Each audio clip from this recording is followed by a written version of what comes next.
Bom, quando eu fiz aquela apresentação, eu tinha esquecido de falar a origem. Depois, quando eu ouvi o Francisco falando, eu me lembrei que eu tinha que falar, né? Isso remetia, na verdade, a um trabalho que eu estou fazendo junto com o Dax Moraes, lá da Federal do Rio Grande do Norte, por sugestão dele. Na verdade, eu já tinha escrito a respeito anteriormente, e ele me perguntou se ele conhecia, quer dizer, se eu conhecia alguma coisa, algum trabalho assim, a respeito. Eu falei, bom, só conheço o meu mesmo, né? Que não é exatamente uma referência assim, mas é uma referência. Foi curioso, porque daí me motivou, porque o que é dito sobre Schopenhauer e a memória no meu livro, na verdade é de passagem, assim, para eu falar de outros assuntos, eu sou obrigado a tocar nesse assunto. Então não é que eu fiz um trabalho especificamente relacionado com o tema. Então isso ainda é uma espécie de dívida, né, dos schopenhauerianos,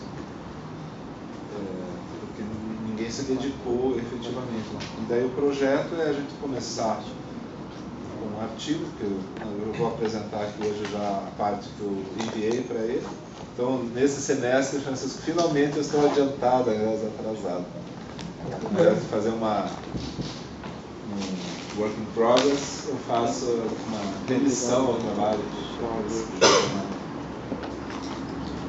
Não inteiro, né, mas pelo menos já. Franca. Já dá até para marcar data de publicação. Já. Então a ideia era primeiro escrever já mandei, tá lá no e ampliar e transformar isso no livro. Então a parte que eu mandei para ele já é para ele trabalhar, ele já está trabalhando em cima. Claro que ele não vai concordar com tudo que eu falo e assim por diante, mas é justamente nesse diálogo que as coisas se funcionam. Ao contrário do governo Bolsonaro, que não sabe conversar. Enviei aí. Enviou? Então quem tiver o acesso pode. Deixa eu te. João, você que está com o livro aí? Você está com o volume? Não, eu estou com 2. Ah, que pena. Já, Por causa sobre a história, né? Tá. Você ligar o acesso pessoal. Então. Vocês querem mandar para os seus arquivos também? Oi? Vocês mandar para os seus arquivos também? Precisa. Do Eduardo, eu não tenho. Eu tenho só. Tá isso aqui também? O da história eu tenho no impresso. Qual que você Então. Desse volume 1, do tomo 2, eu quero explicar assim, o que é uma situação que eu me arrependi depois de ter feito. Para facilitar para os leitores, eu dividi o tomo 2, do mundo comunitário de representação, em duas metades. Isso foi uma coisa infeliz que eu fiz. E daí confundiu as pessoas, porque elas acham que o volume 1 é o mundo com vontade de representação e o volume 2 são os complementos. Na verdade, não. É apenas uma tradução dos complementos. Os dois volumes são dos complementos. Isso. E o livro mesmo é o que o Jair É o que traduziu. o Jair traduziu. Então são três coisas, na verdade. Né? Não, Um lá, um volume, e depois mais dois aqui. Isso. Três. Ele, eu não traduzi porque ele já tinha traduzido. Sim. Então é meio. No Não. momento em que faltam as obras, né? É Sim. melhor se traduzir uma que não tenha sido traduzida ainda. Claro. Basicamente. E já tem uma outra no forno aí que eu só preciso do tempo para finalizar. Já está traduzida, mas agora eu vou repassar tudo de novo, que é sobre a liberdade da vontade. Essa antiga discussão, né? Se nós temos livre-arbítrio, se não temos, em que condições enfim, o desejo pode ser exercido, né? Considerando todos os poréns relacionados à história da filosofia. Tema Cavan Jefferson. Sim. A liberdade é a quimera do moralista. Só os moralistas que pensam em ser livre. Os materialistas trabalham. Falar sobre todos os artigos. São soldados da vida. São 6. Nada de liberdade. Liberdade é conversa de vagabundo, viu, Eduardo? É o cara que não quer fazer dissertação. Você pode, por favor, tem preguiça, não quer escrever artigo, sou livre, tá? Não quer parar de fumar, né? Esse tipo de coisa. Nós tínhamos um colega aqui que ele falava assim, eu fumo porque eu sou livre, eu escolhi fumar. É. Há divergências, né? Divergências nessas coisas. Deixa eu só localizar aqui o índice do mundo com vontade de representação. Então, complementos. Ops. Tem alguns defeitos. Agora eu começo a trabalhar também na segunda edição. Alguns defeitos que foram gerados por uma certa confusão que sempre existe entre autor e editor, ou entre tradutor e editor. Como eu dividi em 2 volumes e tinha enviado para eles em 4, são 4 livros dos complementos, 4 livros, né? Livro 1, livro 2, livro 3, livro 4, dos complementos, só dos complementos. E aí, a editora colocou o índice para cada livro dentro. Então, assim, ao invés de fazer colocar um índice só, colocou mais de um índice. Então, lá no meio do livro se encontra o índice de novo, o que para mim é um absurdo. Mas eles não consideraram. Era tudo bem, beleza. Vai ter uma segunda oportunidade.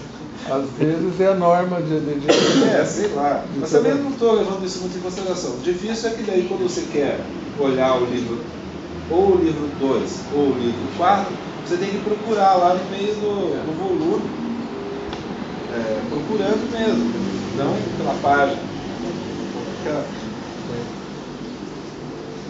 Então, a gente vai estar lidando aqui com alguns temas desse volume 1, né?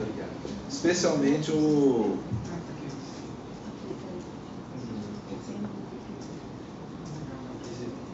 porque aqui, o que a gente tem? A gente tem a teoria do conhecimento, versão Schopenhauer, né?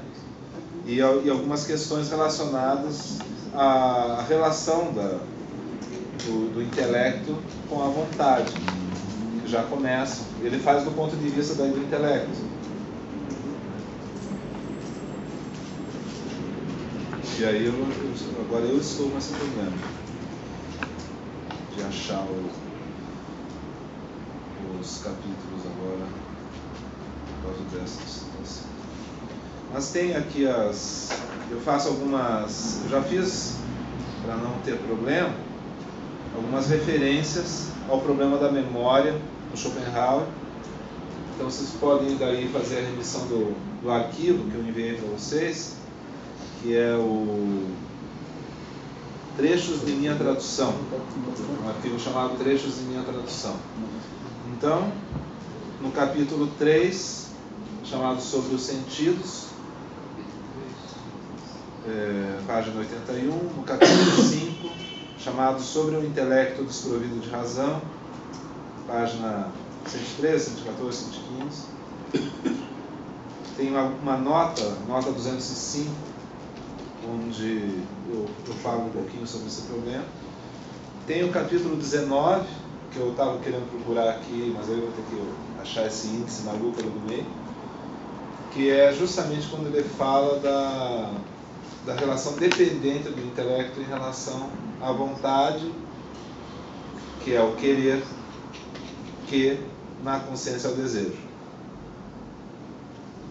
Então, essa dificuldade do intelecto se impor ao inconsciente, basicamente. Então, ele trata disso no capítulo 19. E tem lá quase 10 argumentos, 9 argumentos, se não me engano, para dizer por que o intelecto não pode se sobrepor ao desejo. O desejo sempre passa a perna do intelecto, sempre engana. E o intelecto é a babá do desejo. Ele serve para trazer objetos para o querer, né? O querer é metafísico e o desejo é uma representação psíquica desse querer. Então você sempre tem o que você quer a posteriori. Você não quer a priori. No sentido assim que a tua consciência ela não alcança o que você quer a priori. intelecto oferece objetos, e aí se eles ressoam, é porque você quer. Se eles não ressoam, era um desejo que está mais caracterizado, por exemplo, com um interesse que não é o teu interesse próprio, um interesse verdadeiro, legítimo, inconsciente que você tem. Porque você pode ter alvos, por exemplo, dados racionalmente. Por exemplo, casar com uma moça rica. Né? Por exemplo, comer a comida saudável. Mas você pode comer a comida saudável sem prazer. Entendeu? Mas também pode ser que, num outro caso, você... E aí que existe uma relação de um certo ajuste entre intelecto e vontade, um ajuste, quando você oferece objetos e, apesar de eles não serem originariamente objetos de desejo, existe como que uma acomodação da vontade àquele objeto. Isso é possível, uma acomodação. Isso é o que ele entende por adquirido. É uma mera acomodação entre fins e meios. Os fins continuam sempre os mesmos, mas os meios eles podem se alterar. Por exemplo, se escolher meios intermediários para você obter o que você deseja, ou aceitar alguma coisa que não é exatamente o que você quer, mas que te permite, por exemplo, em relação a alvos mais abrangentes, continuar levando. Por exemplo, quando a gente recebe uma notícia de que está com problemas de saúde e faz uma restrição alimentar para poder, enfim, no geral, continuar existindo e usufruindo da existência. Então são possibilidades que ele contempla. Mas isso não modifica o querer de um ponto de vista metafísico, ou seja, antes da consciência, antes da existência empírica efetiva, no transcorrer do tempo. Então a relação entre desejo, intelecto e tempo está nesse contexto. Né? E aí a linguagem entra também como um fator importante. Tá? Queria ler essa nota 205, só para estrear aqui, essa nota 205, que eu escrevi aqui,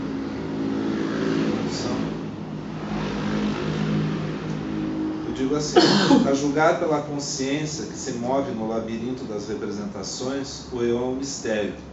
A unidade será dada não pelo que constantemente se modifica na superfície, mas sim pelo seu substrato, inalterável e idêntico a si mesmo, que é a vontade. Aqui encontramos uma evidente similaridade com a noção de interpretação psicanalítica, ou seja, para unificar os conteúdos fragmentários da consciência, é preciso elaborar o que está no inconsciente e que tem um fundo pulsional. O raciocínio de Schopenhauer segue a mesma linha daquilo que mais tarde orientou também Freud, do método catártico para a clínica propriamente dita.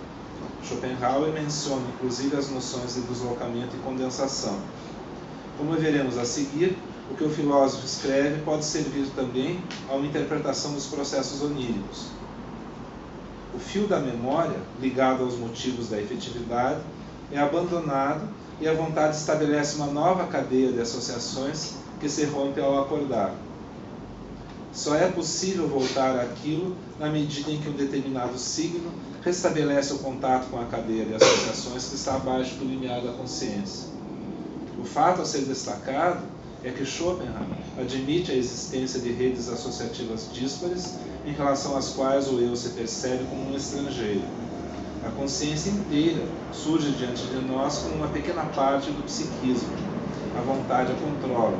Nesse sentido, o papel intelectual do eu é realmente muito ingrato, pois precisa estabelecer o todo das relações a partir dos fragmentos disponíveis, apesar de estar sujeito a distrações, também a alterações fisiológicas e recálculo de representações que negam o desejo e assim por diante.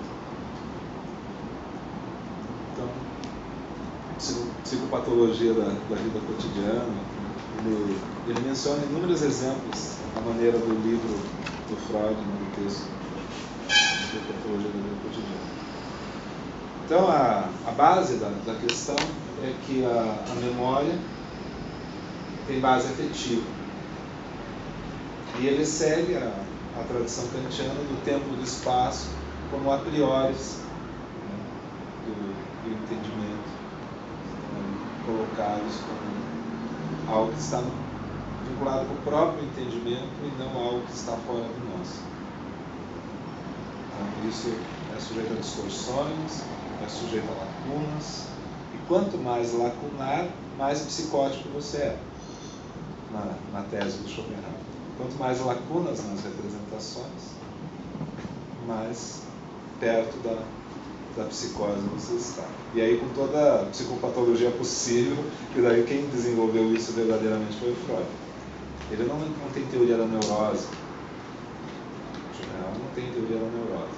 Ele tem uma teoria das lacunas da consciência e que isso gera psicopatologia. Então, você preenche com ficções aquilo que não está efetivamente conectado com a memória. Então, toda essa questão da memória como lacunar, no parcialmente ficcional, como uma recriação, já está antevisto aí distorções, lacunas, recriações ou mesmo invenções, coisas que nunca aconteceram e que você lembra como fatos. Por quê? Porque isso está conectado ao teu desejo.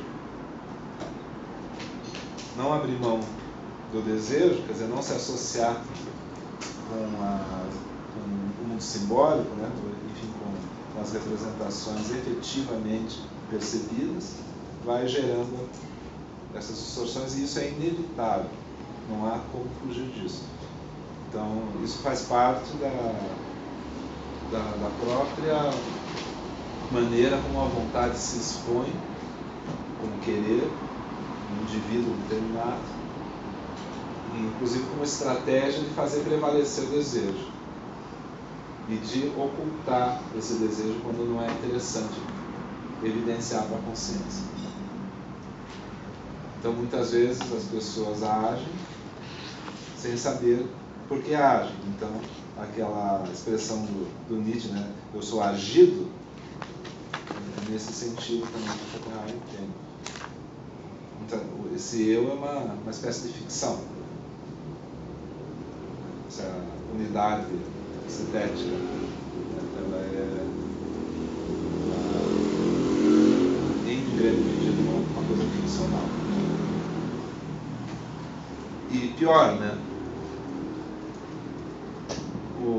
Apesar de nós termos um querer, assim, no sentido metafísico, à medida que a vontade vai se identificando com os alvos, eles vão ficando privilegiados. Então, o que você tem é um conflito também entre desejos díspares, muitas vezes, e conflito que aparece muitas vezes na consciência, numa indecisão, por exemplo. Querer duas coisas simultaneamente. Porque ambas servem à vontade, ambas poderiam ser satisfatórias em relação a algum tipo de, digamos assim, de preferência, algum tipo de questão que precisa ser de algum modo satisfeita. Porque essa fragmentação da vontade no mundo empírico é o próprio da manifestação dela. A vontade em si, ela é totalmente impessoal, é uma coisa que está fora do tempo e do espaço. Mas à medida em que se conecta, especialmente a representações, especialmente a linguagem, aí a coisa se complica bastante. Então isso é só um preâmbulo assim, para vocês entenderem o escopo do negócio. Se vocês quiserem comentar qualquer coisa a qualquer tempo, fiquem totalmente à vontade. Uhum. É interessante porque essa ideia ela funciona como um a priori, mas não um a priori que dá todas as cartas. Não. Né? Então, no fundo,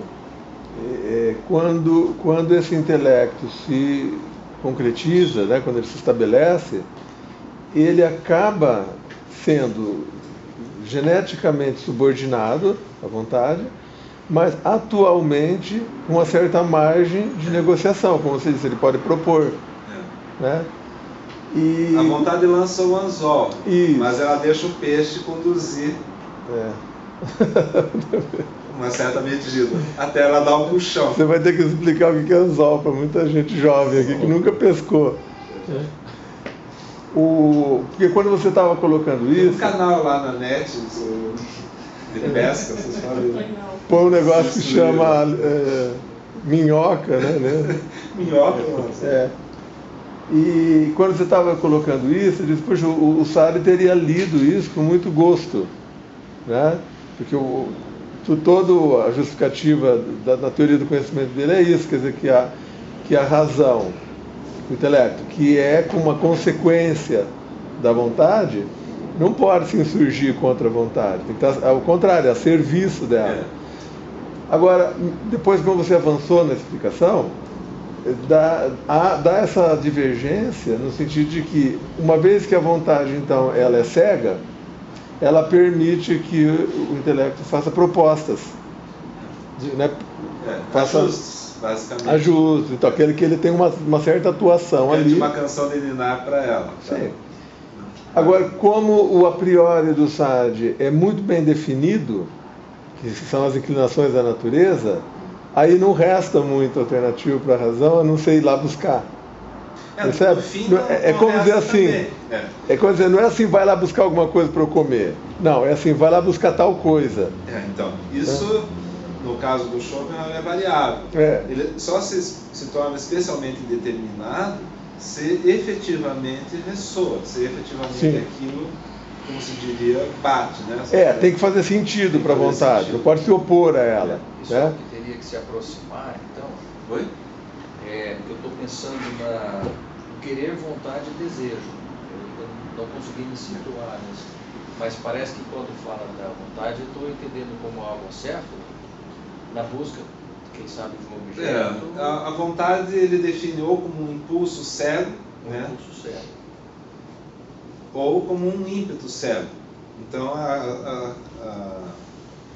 o esquema da pulsão do Freud está também, né? É parte da pulsão que não está ainda ligada ao objeto, mas sim produz estímulos. Só que esses estímulos, eles não vão encontrar satisfação em qualquer coisa. Não é qualquer coisa. Agora, se você oferecer um alvo parcial, por quê? Porque a vontade é faminta. Então, como uma matilha de lobos famintos que está ali, né? Eles esperando por qualquer coisa. Desde que seja possível devorar, ela devora. Então não é um objeto qualquer, né? Não, mas tem que ser devorável. Compatível. Tem que ser compatível. Então a vontade, eu não estou pensando, é a pulsão, mas é como ser. Não, ele não tem um conceito de pulsão, né? Mas a palavra que o Freud usa, o Trieb, é a mesma que ele usa, né? E para descrever um fenômeno praticamente idêntico. Por exemplo, nós funcionamos mais por carência do que propriamente por satisfação. Então, aquilo que a gente entende que é a satisfação do desejo, na verdade, é a supressão de uma falta, né? De uma carência. Primeiro, uma carência genérica, assim, né? Porque a palavra vontade é um substantivo que define o todo, tanto do mundo inorgânico quanto do mundo orgânico. E nisso, as espécies vegetais, as espécies animais e o ser humano. A nossa peculiaridade, e aí que entra o específico do humano, é o uso de conceitos, é o uso de racionalidade, né? É o uso de abstrações, é o sair do mundo intuitivo, objetivo, prático, se descolar dele e trabalhar com linguagem mesmo, né? Sujeito, objeto. E isso, no Schopenhauer, isso é construído. A linguagem ela é naturalmente aprendida. E também a própria, essa ideia de unidade do humano antes da linguagem também é um problema fisiopsicológico, né? O organismo que nasce, ele nasce num estado ainda de não completude. Então tem um aspecto assim que necessita um desenvolvimento orgânico, que eu estou chamando aqui de físico-psicológico, né, porque alcança na psicologia, mas na origem, por exemplo, você não tem organização. E ele vai dizer assim que a vontade no recém-nascido se debate como o prisioneiro contra as barras da sua prisão. Por quê? Porque ela ainda não tem definição, não tem nem definição do ponto de vista físico-psicológico e nem do ponto de vista da linguagem. Então, aí justamente vai faltar o quê? Vai faltar memória. Vai faltar, faltando tudo isso, vai faltar também esse elemento da memória. Ela não tem essa ligação com o objeto porque é a priori. E ela é a priori. Ela está dada, né, como um ímpeto incessante. Não tem dia, não tem noite, não tem inverno, não tem verão. 24 horas por dia o tempo inteiro. Mas a partir do momento que o organismo vai se organizando, de um ponto de vista físico-psicológico, e vai adquirindo linguagem, essas orientações vão acontecendo. E aí essa unidade chamada eu vai se constituindo. E de um modo muito imperfeito, porque o eu não pode saber tudo. Ele chama isso de sentinela de fronteira. O eu é a sentinela de fronteira. Ele fica entre o mundo íntimo e o mundo externo. Externo a quê? Externo à própria consciência. Quer dizer, considerado do ponto de vista desse mesmo eu como algo externo a ele. Algo que foge, algo que se afasta, enquanto ele fica o tempo inteiro ali. Né? Basicamente, há uma referência permanente, enquanto as outras são fugidias. É isso que vai constituindo, basicamente. Mas é interessante, né, Eduardo, porque século XIX, já na sua segunda metade, tudo está por ser constituído, tudo tem história. Então você já não tem a possibilidade de postular um eu à la Descartes. Sim. Que já tinha sua... podia estar com problemas, mas a princípio ele já estava pronto. Ele não tinha história. Né? O eu cartesiano é uma descoberta, não é uma construção. Agora aí não, né? Depois do empirismo para frente nós estamos falando de uma construção. Essa construção é imperfeita. Quer dizer, depende das sensações, das experiências, do como se passa, tem uma montagem, né? E essa montagem nunca dá certo. Né? Sim. O entendimento é uma característica, mas ele é o que permite essa construção. Sim. E ele está no cérebro, ele não está nas sensações diretamente. Essa é uma peculiaridade também. Só a mera sensação não é suficiente para o Schopenhauer, para definir nada. Essa sensação ela tem que ser interpretada.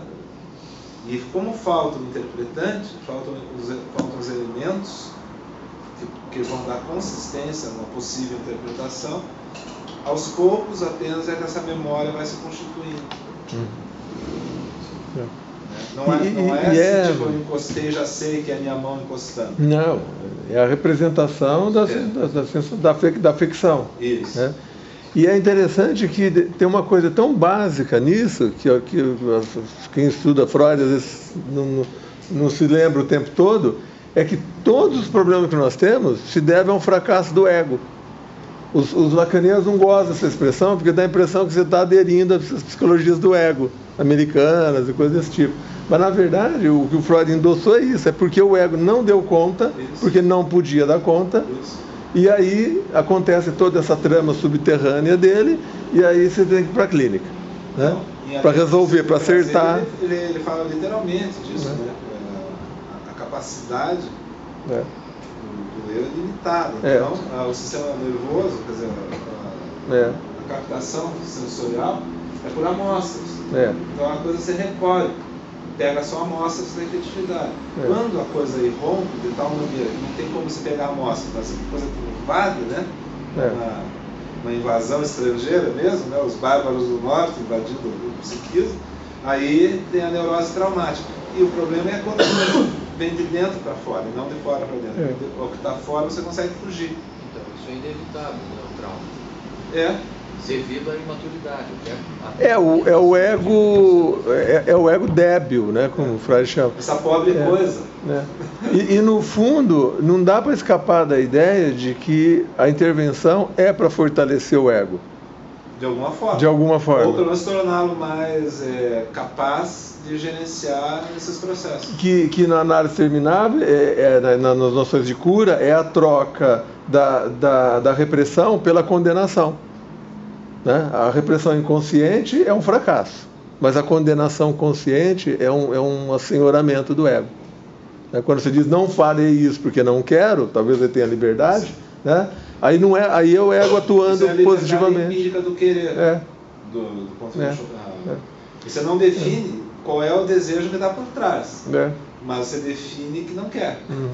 E eu não sei, eu acho que os psicanalistas desprezam um pouco essa face da psicanálise e me parece que é muito do que o paciente quer.